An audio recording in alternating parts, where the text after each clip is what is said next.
Oke, jadi ini kan semua sudah meriset kompetitor ya. Nah, dengan kita meriset kompetitor, kita akan lebih mudah memahami, kita lebih mudah untuk menentukan ide konten apa yang akan kita buat pada akun kita sesuai dengan niche kita. Mungkin ini sudah saya jelaskan sebelumnya ya di kelas sebelumnya. Namun di sini saya akan menjelaskan lebih detailnya. Saya ingin mengingatkan kembali bahwa tujuan kita itu kan untuk bisa berjualan di TikTok ya. Nah, untuk dapat berjualan di TikTok, kita tentu perlu orang-orang yang tertarik pada produk kita, yaitu follower. Supaya kita bisa memasukkan link ke bio TikTok pun kita perlu 1000 follower, dan supaya kita bisa live TikTok kita juga perlu 1000 follower. Nah, untuk bisa mendapatkan follower tentu ada caranya. Cara tercepat untuk mendapatkan follower yaitu dengan konten kita masuk FYP atau For You page. Nah, untuk bisa masuk ke FYP itu tidak mudah. Itu perlu perjuangan dan konsistensi. Nah, bagaimana supaya konten kita bisa masuk FYP? Yaitu dengan cara membuat konten yang bagus. Baik itu bagus isinya, value-nya, bagus gambarnya, maupun bagus dalam hal suaranya atau sound. Nah, di sini kita akan belajar bagaimana memproduksi konten TikTok yang bagus yang bisa masuk jadi calon FYP. Oke, kita lanjut. Nah, pertama yang harus kita pahami adalah memahami algoritma TikTok. Nah, di gambar sebelah kanan ini adalah alur konten TikTok. Bagaimana TikTok itu menilai performa konten kita. Nah, jadi sistem di dalam TikTok itu sendiri yaitu algoritmanya yaitu menggunakan batch ya istilahnya. Jadi ketika kita memposting video, nah posting video tersebut akan TikTok tontonkan mengepas kepada 100 ke 100 pengguna TikTok. Nah, di 100 pengguna TikTok itu nanti TikTok itu akan merating performanya atau performance rating. Nah, di sini yang dinilai dari TikTok itu adalah 5 hal ini ya, yaitu yang pertama likes, komen, share, watch time atau bagaimana orang itu menonton dari awal hingga akhir, kemudian rewatch atau orang tersebut menonton berulang-ulang video tersebut. Nah, apabila kalau konten kita itu didorong kepada 100 pengguna TikTok, kemudian banyak yang likes, komen, share dan sebagainya, nah itu apabila nilai ratingnya itu bagus, di total itu bagus oleh TikTok, nanti bisa masuk ke batch berikutnya yaitu 1000 orang. Nah, kalau ke 1000 orang itu juga banyak likes, nanti akan lanjut lagi ke 100.000 orang dan sebagainya. Nah, dengan berputar-putar itu ya, itu akan meningkatkan view video kita. Nah, view video kita itu bisa sampai ratusan ribu bahkan jutaan. Nah, namun apabila konten kita ketika diberikan kepada 100 pengguna TikTok pertama namun tidak ada yang likes, komen, share, tidak ada yang menonton hingga akhir langsung swipe, nah itu biasanya konten kita itu langsung dinilai buruk oleh TikTok dan view-nya itu langsung turun, atau nanti view-nya itu tidak ada penaikan lagi seperti itu. Nah, di sini pentingnya saat kita membuat konten kita harus memikirkan bagaimana orang itu akan like, komen, share, nonton hingga awal hingga akhir hingga orang itu menonton ulang. Nah, di sini adalah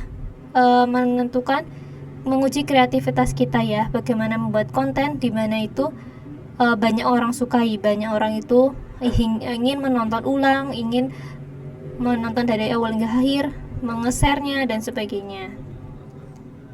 Nah, kedua yaitu komponen produksi konten. Nah, ini ada 4 hal yang harus kita perhatikan ya, yaitu topik, hooks, caption, dan hashtag. Yang pertama yaitu topik atau isi konten. Nah, ini kita bisa cari isi konten ini yang banyak disukai itu di discovery page ya. Nah, ini saya contohkan langsung. Saya coba masuk ke discovery page. Nah, nanti kita langsung bisa ketik ya, misalnya kita ingin niche kita itu tentang spray misalnya. Nah, ini saya klik spray. Nah, kita cari coba topik atau isi konten yang banyak orang sukai. Nah, kita banyak orang sukai ya kita cari di pojok kanan ini, ke pojok kanan atas. Nah, kita pilih yang paling bawah ini, most like atau banyak disukai, kemudian apply. Kita coba cari sedikit lagi, coba spray estetik. Tadi sepertinya kurang sesuai. Nah, kita cari mosaik. Nah, ini lebih sesuai ya. Nah, kalau bisa dari sini ya itu isi topik kontennya itu kebanyakan rekomendasi spray estetik 100 ribuan, atau rekomendasi spray bed cover estetik, bed cover langganan, spray lucu, dan rekomendasi ya. Kebanyakan di sini review ya, review produk. Nah, seperti itu. Jadi banyak yang estetik ya, soalnya gaya anak kekinian itu ya estetik seperti itu. Nah, itu ya, bisa cari di Mosaic, nanti kita lihat di konten-kontennya. Kemudian kita bisa meniru konsepnya. Kita misalnya banyak yang bahas rekomendasi ya, kita juga bisa coba ikutan rekomendasi dengan gaya-gaya estetik seperti itu. Kemudian yang kedua yaitu hooks, headline, thumbnail. Konten kedua yang penting ya dalam produksi konten. Nah, hooks ini itu disebut pancingan ya, artinya pancingan. Ini saya contohkan.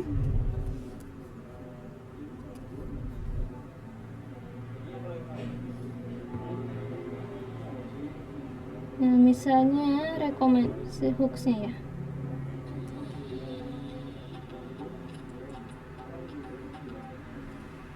Nah, kalau di sini itu hooknya itu lebih kepada judul ya. Jadi hooks itu bisa berupa judul. Jadi judulnya itu juga bisa dikatakan hooks atau headline-nya. Nah, kalau yang lain misalnya coba nggak pakai mouse select ya. Jadi tanpa mouse select pun sebenarnya ini juga bisa dikatakan FYP karena ya banyak disukai seperti itu. Seperti yang ini.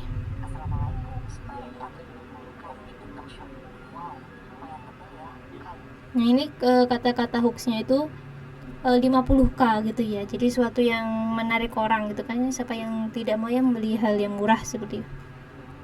Nah, itu bisa dikatakan hooks. Jadi seperti kata-kata pertama yang muncul di video, di mana dua kata pertama dari video kita itu akan menentukan bagus tidaknya video kita. Karena apabila dua titik pertama itu kita bisa menarik perhatian orang, insya Allah video kita itu bisa memiliki banyak view seperti itu. Karena orang itu tertarik untuk menonton dari awal hingga akhir. Nah, oke, jadi kalau untuk thumbnail sendiri itu contohnya itu yang warna biru merah hitam ini ya, yang muncul di profile ini dinamakan thumbnail. Nah, thumbnail ini sendiri bisa penting juga kita cantumkan ya di setiap video kita, karena dengan thumbnail ini orang tuh yang mengunjungi profil kita tuh akan lebih mudah untuk mengetahui ini tuh kontennya tentang apa seperti itu. Nah, ini thumbnailnya itu kata-kata thumbnailnya kita bisa sesuaikan dengan judul di awal. Nah, ini ada 3 macam hooks yang mungkin bisa dicoba teman-teman ya, yang mungkin bisa berhasil. Yang pertama itu mengubah persepsi. Hal yang kamu kira benar ternyata salah. Ini contohnya yang di bawah ya. Ini wacana yang sering dilewatkan oleh orang tua. Jadi orang yang membaca itu kayak mikir, apa sih yang aku lewatkan kayak gitu. Kemudian ini kesalahan yang sering terjadi ketika memutuskan menikah. Kesalahan apa sih kayak gitu. Kemudian kecerdasan anak yang sering diabaikan oleh orang tua. Jadi kayak orang yang baca itu bisa mikir bahwa apa sih yang aku abaikan gitu. Itu sesuatu yang bisa mengubah persepsi, yang dikira benar ternyata salah, atau sesuatu yang ya bikin orang tertarik untuk mau menontonnya seperti itu. Jadi sebelum kita memposting atau menentukan judul, coba kita pikir-pikirkan kembali ketika kita membacanya apakah menarik, apakah kira-kira orang itu akan tertarik untuk menonton. Nah, seperti itu. Kemudian juga bisa memakai hooks yang memiliki tenggat waktu ya, memberikan apa yang diinginkan orang dengan waktu tenggat tertentu. Kemudian Yang ketiga yaitu menggunakan kata negatif. Namun dari ketiga ini yang paling saya suka yaitu yang pertama ya. Yang kedua dan ketiga itu jarang saya pakai karena yang pertama itu lebih menarik seperti kalau yang sudah saya terapkan. Nah, yang ketiga yaitu caption. Nah, caption di sini penting ya, penting. Kenapa? Karena ketika kita menonton video TikTok pun biasanya kan kita melihat videonya, kemudian kita membaca captionnya untuk mengetahui isinya tentang apa kan. Nah, seperti itu. Jadi caption itu biasanya itu mesti dibaca oleh orang yang menonton video untuk menentukan apakah nonton nggak ya sampai akhir kayak gitu. Nah, di sini ada 3 syarat untuk mendapatkan caption yang bagus, yaitu yang pertama singkat, padat, dan jelas. Nah, seperti teman-teman ketahui bahwa TikTok itu terbatas ya captionnya, terbatas 150 karakter dan itu pun termasuk hashtag, itu sudah terhitung 150 karakter. Kemudian hooks itu juga caption itu harus memiliki hooks. Misalnya isi videonya itu tentang tips 4, ada 5 tips. Nah, kita nanti coba contohkan tips kedua sangat penting. Nah, nanti kan kalau misalnya di caption kita tuh seperti itu, orang bisa jadi kayak penasaran apa sih tips kedua, jadi nanti dia nonton dari awal hingga tips kedua tersebut. Jadi itu bisa meningkatkan waktu ya, watch time orang itu nonton video kita.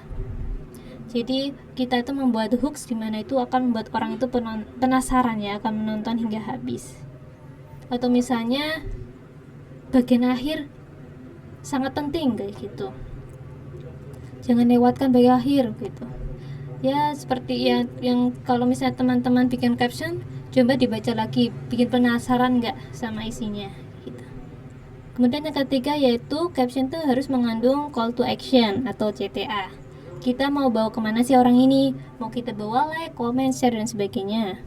Misalnya kalau yang saya terapkan ini adalah mengajak orang untuk komen. Misalnya ya, kukira selama ini benar, ternyata ini sengaja saya tulis ya seperti ini supaya orang itu penasaran gitu.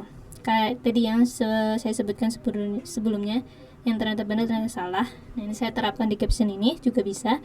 Kemudian selanjutnya saya akhiri dengan sebuah pertanyaan, yaitu masih adakah yang suka begini. Jadi sesuatu pertanyaan itu kan untuk mengajak orang itu untuk komen seperti itu, karena orang Indonesia pun itu biasanya perlu di call ya, perlu dipanggil, dikasih tahu itu ya, supaya dia itu bergerak gitu. Nah, yang kedua ini captionnya ya, anak berulah tapi emosi bunda tetap bisa tersalurkan tanpa anak merasa terintimidasi. Kalau gaya marahmu bagaimana bunda, seperti itu. Jadi kayak mengajak orang untuk ikut berkomentar. Kalau mayoritas sih di konten yang 1001 itu saya terapkan itu yaitu mengajak orang untuk komen. Atau kalau misalnya mau mengajak orang untuk mengklik link bio, bisa juga dengan kata-katanya, ingin mempelajari lebih lanjut, yuk klik link bio nomor berapa, atau klik link di bio, seperti itu. Kemudian yang 4 yaitu hashtag, komponen penting. Ini penting sekali. Kenapa? Karena dengan hashtag ini TikTok itu akan menyadari konten akun kita itu tentang apa. Nah, kalau kita konsisten menggunakan hashtag yang sama misalnya ya, itu akan menentukan akun kita itu tentang apa oleh TikTok. Dan TikTok itu akan mencarikan audiens atau follower audiens gitu sesuai dengan niche kita, sesuai dengan hashtag yang kita gunakan. Jadi sini penting untuk tetap menggunakan hashtag yang sesuai dengan niche kita, tema kita, atau yang kita jual, seperti itu. Nah, kemudian jenis hashtag sendiri itu ada 3 ya. Yang pertama niche hashtag atau tema sesuai dengan tema kita. Kemudian ada broad hashtag atau seperti FYP, viral, sesuatu yang bikin mengumumkan gitu, besar gitu. Kemudian ada hashtag trending, yaitu hashtag yang bisa berubah-ubah ya sesuai dengan tren. Tapi kita kalau ingin menggunakan hashtag trending, kita tetap harus konten kita tetap harus menyesuaikan isi hashtagnya yang trending itu. Untuk menggunakan jumlah hashtagnya ya, itu minimal 3 dan maksimal 7. Jangan kelebihan dan kekurangan, atau jangan sama sekali kalau nggak ngasih hashtag. Seperti itu saran saya ya. Nah, kemudian untuk cara menentukan hashtag ya, bisa cari Discovery Pack. Ini saya contohkan. Nah, ini ya udah masuk ke Discovery Page. Nah, ini bagian searching, misalnya saya cari spray.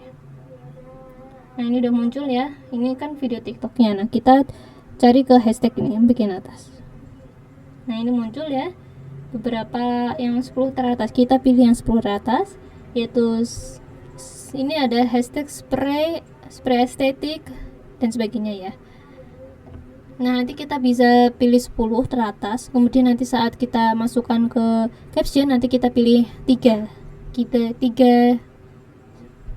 hashtag teratas atau 3 hashtag yang sesuai dengan isi konten kita, seperti itu. Atau kita juga bisa cari hashtag yang dipakai orang, yang dipakai konten oleh FYP. Nah, ini konten FYP ya tentang spray. Ini saya coba cari, kita lihat hashtagnya. Nah, di sini kita coba cari hashtag yang ada kata-kata spray ya. Nah, di sini ada dia pakai spray estetik ya, tadi yang seperti teratas tuh, bed cover. Nah, ini ada spray murah, bisa pakai spray murah, spray estetik.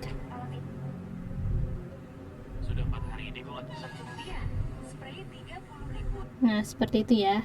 Rata-rata pakai hashtag spray estetik, spray murah.